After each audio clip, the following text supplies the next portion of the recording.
Hello, my friends. Today I want to talk about something called the American Dream. This notion where anyone can succeed in life despite their background. Well, in some sort of grand ironic twist, I guess, America is now terrible at helping its own citizens achieve the American dream. A person's ability to move towards this American dream is closely related to something called social mobility, which is essentially how quickly and effectively people can change their social status, if you will. Moving from a low-income class to a middle-income class, for example. Ideally, I suspect most of us would like to see this kind of thing happen over time, that our kids will be better off than we were. But a recent study from the World Economic Forum reports that the U.S. isn't even in the top 10 of countries with good social mobility. In fact, we're not even in the top 20. We're 27th. And honestly, I don't think it's really a huge mystery why this is the case. It all has to do with how much we need a work revolution. Now, if you're new to these conversations, I'll repeat something pretty important. That this thing called work, it's tied to absolutely everything. Healthcare, finance, technology, ecology, maybe especially politics. Work is the dominant organizing story of our lives. So when I talk about a work revolution, remember, a work revolution really means an everything revolution. Now let's talk specifically about the last item I mentioned a minute ago, politics, as it has a very special place in the discourse, especially at this moment in time.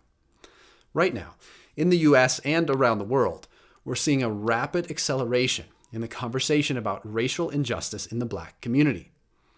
Where I live in Denver, Colorado, there's a local, and I would say beloved, bookstore called The Tattered Cover. In the wake of the protests that broke out after George Floyd was murdered, this bookstore released a statement. I'll put a link in the show notes. Essentially, their statement was a very well-written piece about how they have a long history of not standing up for anything.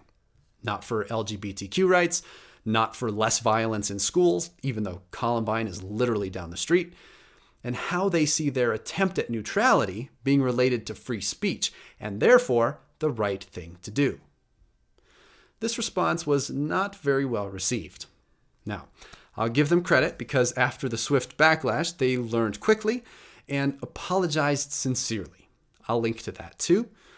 But their initial statement really made me stop and think. Is this a free speech kind of situation? Now, I've heard varying degrees of this argument for decades, and probably said versions of this myself in the past, that I don't want to get involved with politics. I want to stay out of it, remain neutral. I even grew up with awareness of a general communication principle along these lines, that politics was one of those things on the off-limits list when it came to conversations outside the immediate family home. Don't ask, don't tell. But what I've learned is that this position in itself is a byproduct of privilege. To have the option to be ignorant is itself highlighting the deep injustice of the current reality, because many, many people do not have the ability to simply look away. As I talked about in episode 10, our lives are in large part dictated by the systems we're in, and oftentimes these systems have codified injustice.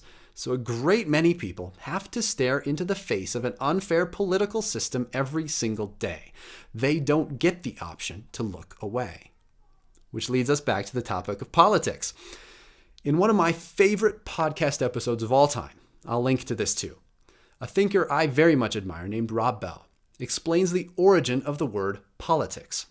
I'll do my best to quickly summarize. The word politics can be traced pretty directly back to the Greek word politikos, which means of citizens and pertaining to public life. So, even though the word politics has been deeply corrupted, I think politics is seen as kind of a dirty word in most circles these days. As Rob puts brilliantly, we need to reset our understanding of what this word is actually about. Because in truth, politics are about how we citizens arrange our common life together. And that is powerful and a beautiful idea. How do we, together, arrange the kind of fair and just life we want to have? Now, I think we can go back to the tattered cover story, because I think we can learn something important from this bookstore. Essentially, we can live our lives as though nothing is politics, except maybe a certain set of jobs concentrated in government buildings and in Washington, D.C. As if politics are something separate and avoidable, and we can somehow, quote, stay out of it or remain neutral. Or we can live our lives as though everything is politics. That our citizenry is the thing that connects us all. It's our shared common life together. When we take this perspective, when we learn from the bookstore, we can see more clearly that opting out isn't an option.